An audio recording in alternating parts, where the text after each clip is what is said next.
A palavra está à sua disposição. Bom, muito obrigado, senhor presidente. Saudar a presença do ministro. Havia informação inicial que talvez não se realizaria nessa quarta-feira a audiência com o ministro. E também, de outro lado, tínhamos aqui já uma audiência pública a realizar-se nessa semana na Organização dos Estados Americanos sobre institucionalidade no Brasil, justiça e liberdade de expressão. Então, assim, eu peço vênia por participar virtualmente, mas fiz questão de endereçar algumas perguntas ao ministro. E, para iniciar, eu gostaria, senhor ministro, que fosse feito um esclarecimento sobre a participação do governo brasileiro, que era parte dessa audiência pública que viria a ser realizada hoje aqui em Washington, no adiamento dessa importante iniciativa da Organização dos Estados Americanos. Nós recebemos informações muito desconexas, esparsas a respeito de um convite feito pelo governo brasileiro para que o comissário da OEA responsável pela questão da liberdade de expressão visitasse o Brasil, e esse convite, feito posteriormente à confirmação da realização da audiência pública, confirmação feita no dia 7 de outubro, portanto, recentemente, este convite teria desencadeado o adiamento da reunião. Não vemos necessidade para isso, é óbvio que é uma decisão da Organização dos Estados Americanos, mas além desse convite ter desencadeado supostamente esse adiamento, há também fontes que dizem que o governo brasileiro teria, em lugar de se colocar como um ator que observa e, ao mesmo tempo, obviamente, se manifesta no processo, ao lado de parte dos interessados nessa audiência. Então, eu gostaria de obter do ministro informação também que fosse esta Comissão de Relações Exteriores e Defesa Nacional divulgar o conteúdo, a data do convite feito ao senhor Pedro Vaca para que fosse ao Brasil, para que tudo ficasse muito transparente e que eventuais desconfianças, inclusive, em relação à postura do Estado brasileiro nesse caso, possam ser dirimidas. Acho muito importante, inclusive, senhor presidente, o deputado Lucas Redec, fazer menção aqui que estivemos ontem com o senhor Benoni Belli, que é o representante brasileiro aqui na OEA, e fizemos a solicitação verbal e agora pela manhã formal, por e-mail, ao embaixador, para que também se manifestasse a missão em relação a esse cancelamento que foi feito há menos de 2 semanas da realização da audiência pública, já com a missão autorizada pela Câmara dos Deputados. É algo, no nosso entendimento, no mínimo inusitado, para não dizer potencialmente grave, e teve, inclusive, na postura do presidente Arthur Lira, ao mesmo assim dizer que viríamos a Washington para fazer reuniões bilaterais com a EA e com outros atores políticos, um apoio significativo aos nossos mandatos parlamentares. E assim, senhor embaixador Mauro Vieira, esperamos também que o Estado brasileiro se comporte, dando a institucionalidade da Câmara dos Deputados, que também é representado na ação externa do Estado brasileiro por ser um dos poderes, a sua devida solidariedade, e que também exija, ou pelo menos peça à Organização dos Estados Americanos mais clareza sobre quando será realizada, então, essa futura audiência pública. Além da questão dos direitos humanos no Brasil, que precisam ser discutidos em foros internacionais, foi tratado longamente a OEA, fossem implementadas. Então, bem objetivamente, eu gostaria de saber, senhor ministro, de 2 semanas para cá, o que o Estado brasileiro fez em relação ao caso de Maria Oropesa.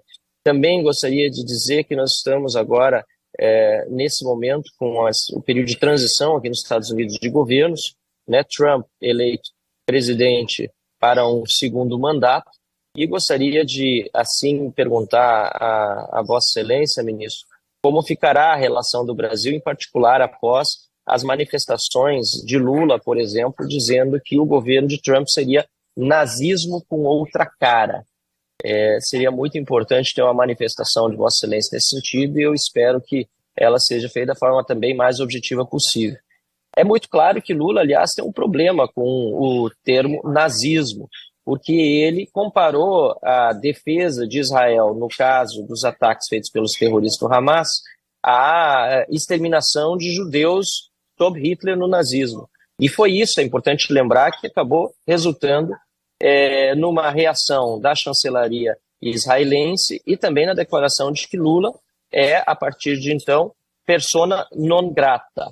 Perguntei ao embaixador Celso Amorim se antes dessa declaração de persona non grata, antes da reação do governo israelense, mas após a manifestação absolutamente descabida, repudiável, repugnante do presidente Lula de que a defesa de Israel seria comparável ao nazismo sob Hitler, eu gostaria de saber de Vossa Excelência se, igualmente como nos revelou Celso Amorim, se Vossa Excelência não chegou a orientar antes desta reação do Estado israelense contra Lula, se chegou a orientar Lula a se retratar, a pedir desculpas por ter feito uma manifestação tão, repito, repugnante, desprezível e que certamente causou horror não apenas aos judeus do mundo todo, mas a todos aqueles que sabem que esse tipo de comparação não se faz. E, finalmente, senhor presidente, eu quero aqui ainda lembrar que esse mandato de Lula está conseguindo bater todos os recordes em questão diplomática, né? Além da persona non grata em Israel de Lula, tivemos o embaixador Celso Amorim sendo declarado persona non grata na Venezuela, né, pelo governo venezuelano. Depois, aliás, nós tivemos também a expulsão do embaixador do Brasil na Nicarágua, um país que é aliado ideológico do governo. O presidente Lula apoiou Massa na eleição da Argentina, lá o Milei venceu. Depois apoiou a Kamala na eleição dos Estados Unidos, Trump venceu.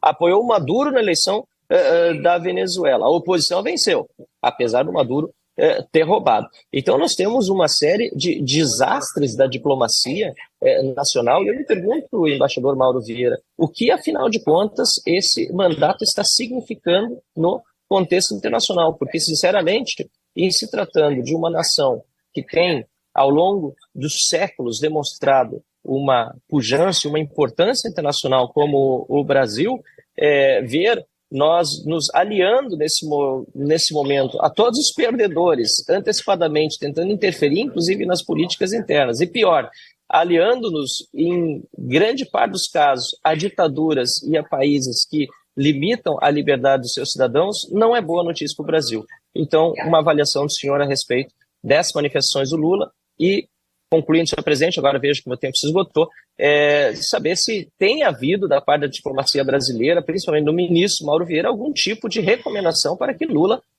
cale a boca nessas horas todas. Muito obrigado.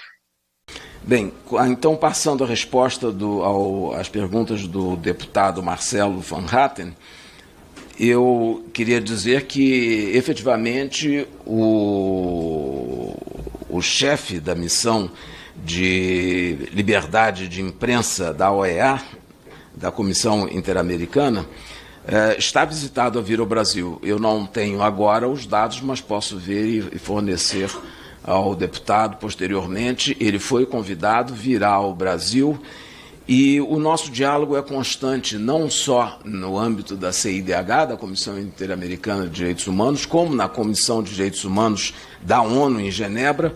E nós sempre estamos abertos e discutimos com todos os países e conversamos com todos a respeito desses temas. A decisão da comissão de adiar a audiência que ia se realizar hoje, imagino que tenha sido tomada e divulgada e avisada com a antecedência necessária. Agora, confirmo que há o convite para que o relator sobre liberdade de imprensa venha ao Brasil.